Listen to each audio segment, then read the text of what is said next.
Assalamualaikum warahmatullahi wabarakatuh. Perkenalkan, kami dari kelompok 1 yang beranggotakan Abdul Hanif Al-Islami, Ferovita Hidayatullah, Hana Mutia Az-Zahra, Muhammad Yafi Bukhari, Risma Riani, dan Yazid Baresi Fadli. Materi hari ini adalah antropologi dengan outline-nya: A. Pengertian dan ruang lingkup antropologi. B. Pendekatan metode, teknik, ilmu bantu dan jenis penelitian antropologi. C. Tujuan dan kegunaan antropologi. D. Hubungan antropologi dengan ilmu-ilmu sosial lainnya. Di sini saya akan menjelaskan mengenai pengertian antropologi. Secara etimologi, antropologi berasal dari bahasa Yunani, yakni anthropos yang berarti manusia dan logos yang berarti ilmu. Sedangkan secara terminologi, antropologi berarti ilmu tentang manusia.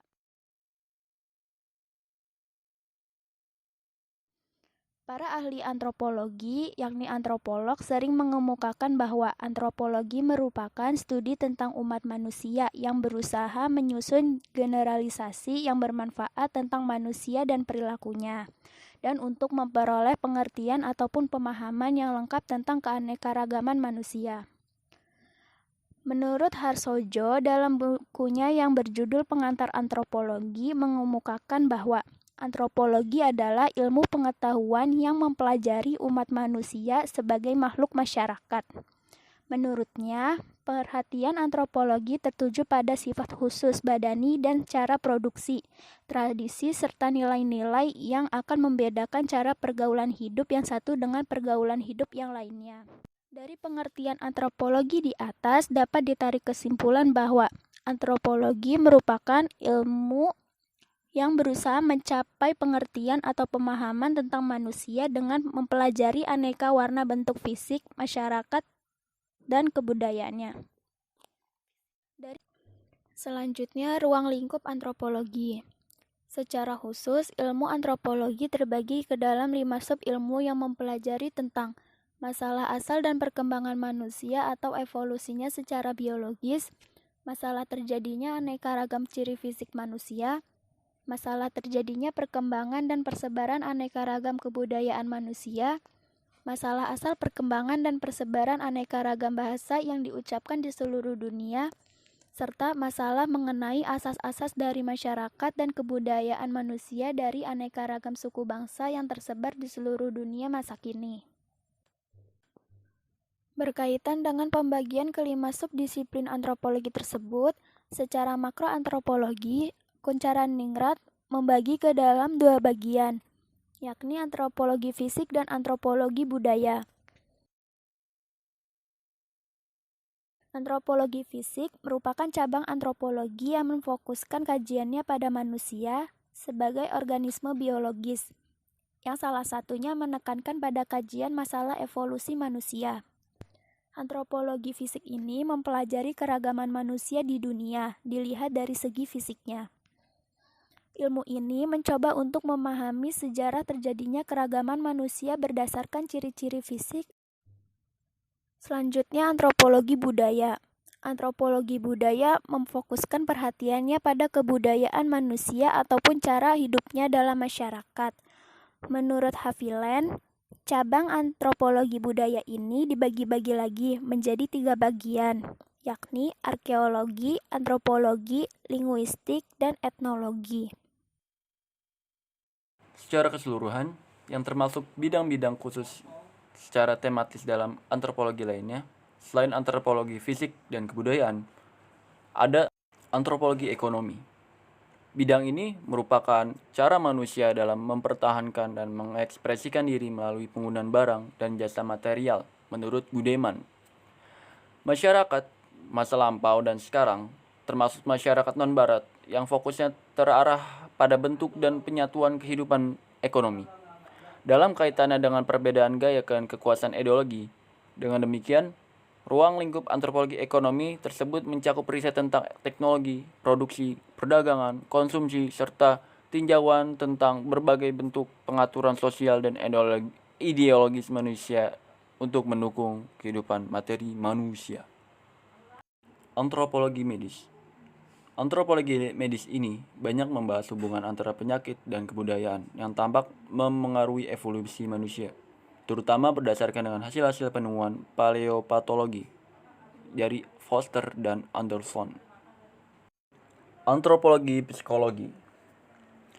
Bidang ini merupakan wilayah antropologi yang mengkaji tentang hubungan antara individu dengan makna dan nilai dengan kebiasaan sosial dari sistem budaya yang ada. Adapun ruang lingkup dari antropologi psikologi tersebut sangatlah luas dan menggunakan berbagai pendekatan pada masalah kemunculan dalam interaksi antara pikiran, nilai, dan kebiasaan. Yang terakhir ada antropologi sosial. Bidang ini mulai dikembangkan oleh James Gilchrist di Amerika Serikat pada awal abad ke-20. Dalam kajiannya, antropologi sosial mendeskripsikan proyek evolusionis yang bertujuan untuk merekonstruksi masyarakat primitif asli dan mencatat perkembangannya melalui berbagai tingkat peradaban.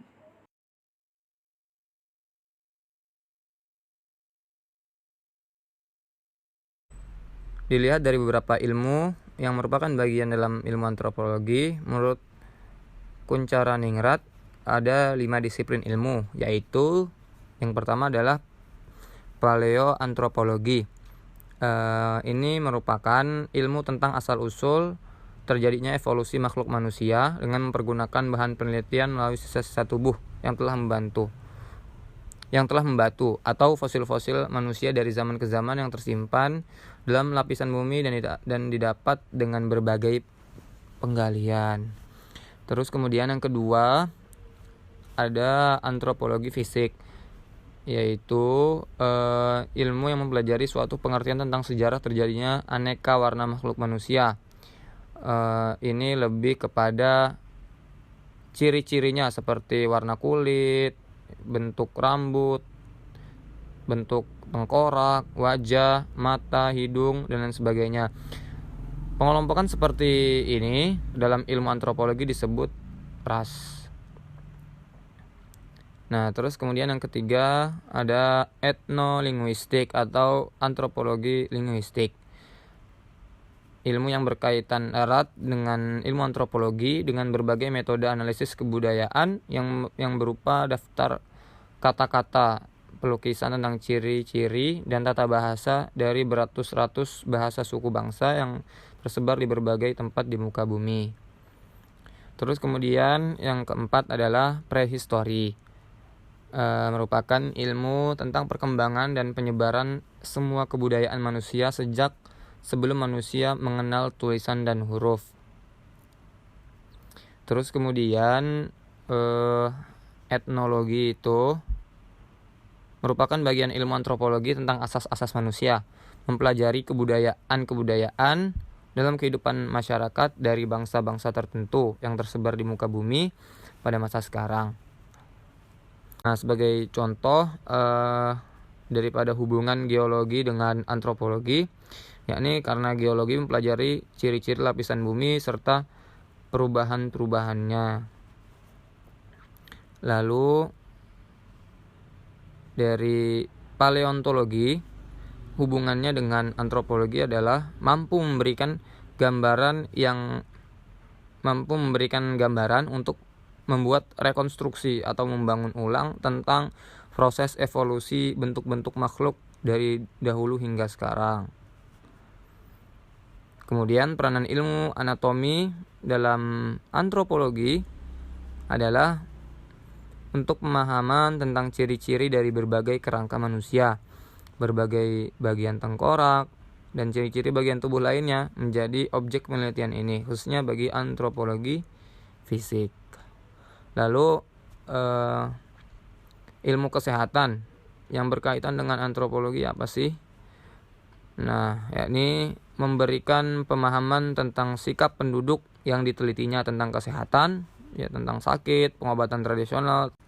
Dan kemudian ilmu linguistik sangat berperan dalam ilmu antropologi, memiliki kontribusi besar dalam mengembangkan konsep dan metode-metode untuk mengupas segala macam bentuk bahasa dan asalnya. Kaitannya ilmu sejarah dengan antropologi memiliki arti penting dalam memberikan gambaran latar belakang tentang kehidupan masa lampau sebagaimana dilukiskan dalam berbagai peninggalan, contohnya seperti prasasti, dokumen, naskah tradisional, arsip kuno, dan artefak-artefak lainnya. Ada beberapa bentuk penelitian seperti penelitian deskriptif integrasi, lalu ada penelitian generalizing approach, dan yang ketiga adalah penelitian komparatif.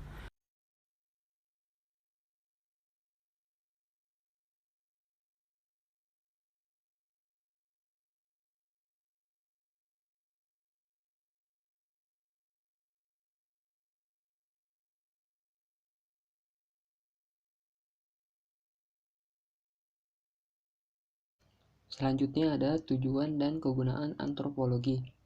Menurut Konjara-Ningrat, tujuan antropologi yang dimuat dalam pengantar ilmu antropologi antara lain dibagi menjadi dua, yaitu yang pertama tujuan akademis, yakni untuk mencapai pengertian tentang makhluk manusia pada umumnya dengan mempelajari berbagai bentuk fisik, masyarakat, dan kebudayaannya.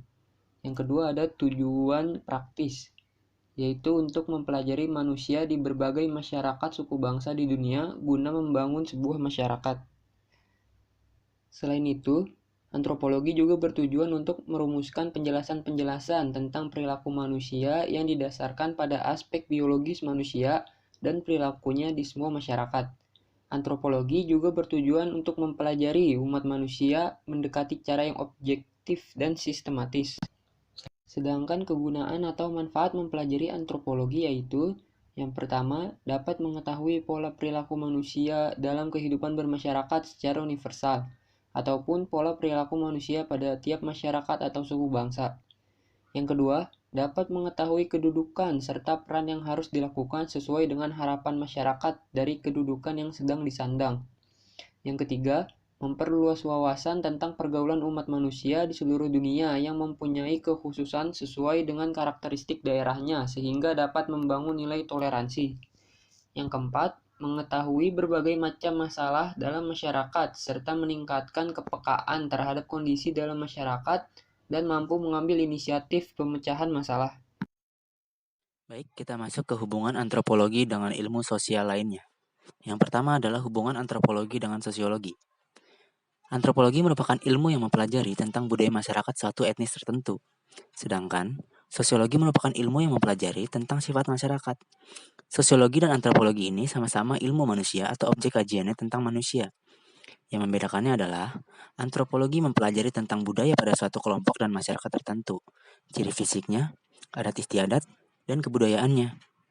Sedangkan, sosiologi lebih membahas dan mengkaji manusia dengan hubungan sosialnya. Baik, kita masuk ke hubungan antropologi dengan psikologi.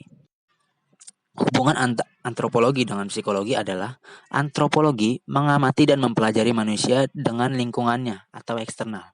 Sedangkan psikologi mengamati dan mempelajari manusia dengan perilakunya atau internalnya. Nah, baik, kita masuk ke hubungan antropologi dengan sejarah. Orang pandai. Nah, hubungan antara keduanya adalah antropologi memiliki kaitan dan sumbangan kepada ilmu sejarah, begitupun sebaliknya.